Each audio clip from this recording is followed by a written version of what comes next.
Welcome to the deep dive.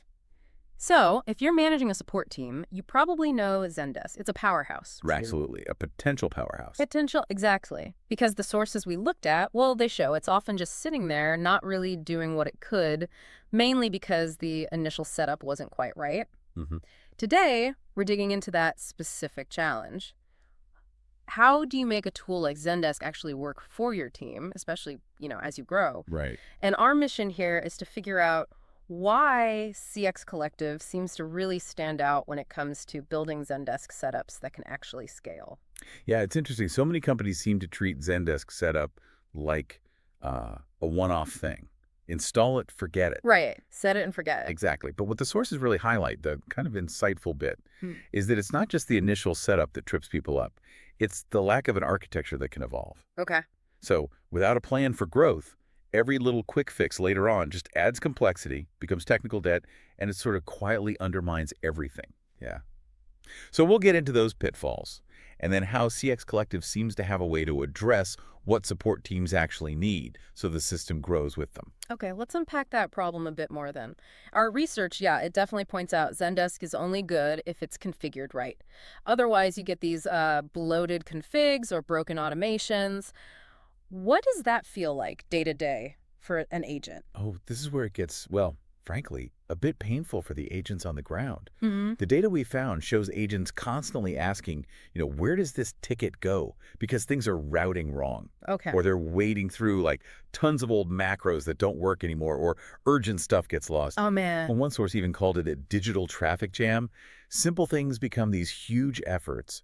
And the key thing is, these aren't really people problems. They are system problems.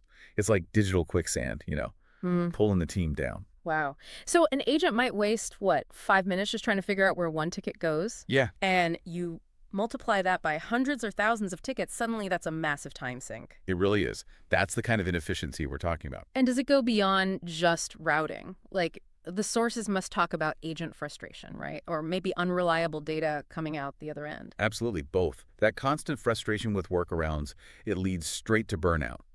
And yeah, if your system isn't clean, forget reliable reporting. Right. Your data is basically, well, it's questionable. You can't trust it. So you can't make smart calls about staffing or training or even product fixes based on feedback.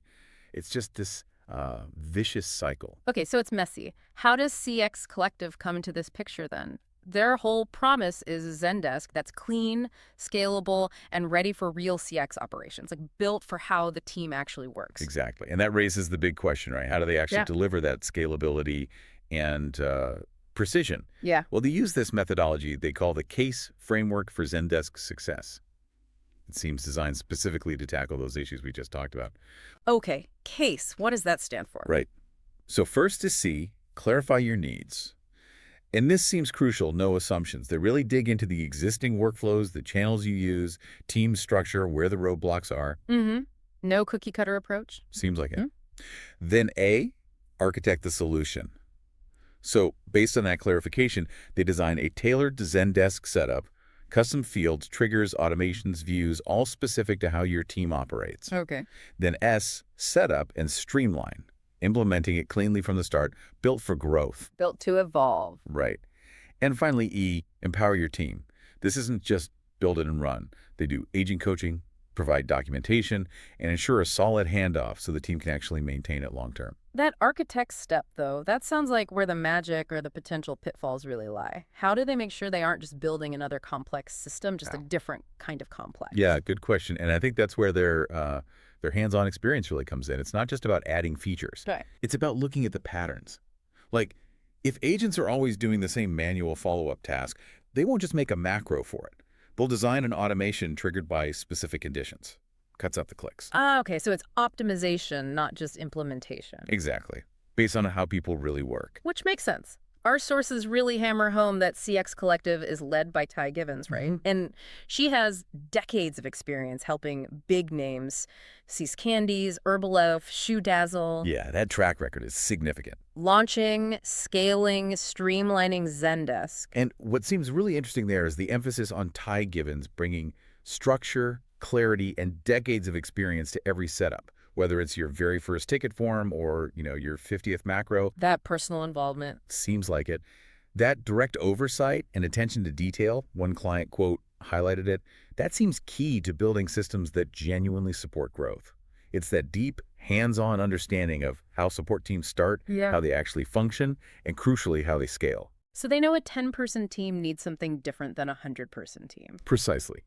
And they build with that future state in mind from the get-go. Okay, so let's talk outcomes. Beyond just fixing the broken stuff, what does a team actually walk away with after this kind of Zendesk overhaul? Well, the sources list things like, obviously, a clean Zendesk instance that's genuinely built or rebuilt for scale. Right. You get those ticket forms, triggers, automations, macros all working together like they're supposed to, not fighting each other. Like a well-oiled machine. Yeah. And really importantly, you get custom workflows designed around your team size, your SLAs, those service level agreements, the response time targets, Crucial. and your actual business priorities. So Zendesk stops being this headache and starts acting more like a really effective team member. That makes sense. So zooming out a bit, the big picture here is shifting the focus, right? Away from wrestling with a complicated tool towards just delivering great customer support. When your Zendesk just works, you almost don't notice it. Yeah, exactly. It becomes invisible in a good way. It frees up your team to actually focus on the customer, not fight the software. Okay, so wrapping this up, what does this all mean for you listening? Maybe consider this. Is your current Zendesk setup really keeping pace with your team's growth and needs? Or could it be, maybe subtly, holding you back from delivering the absolute best customer experience you could be?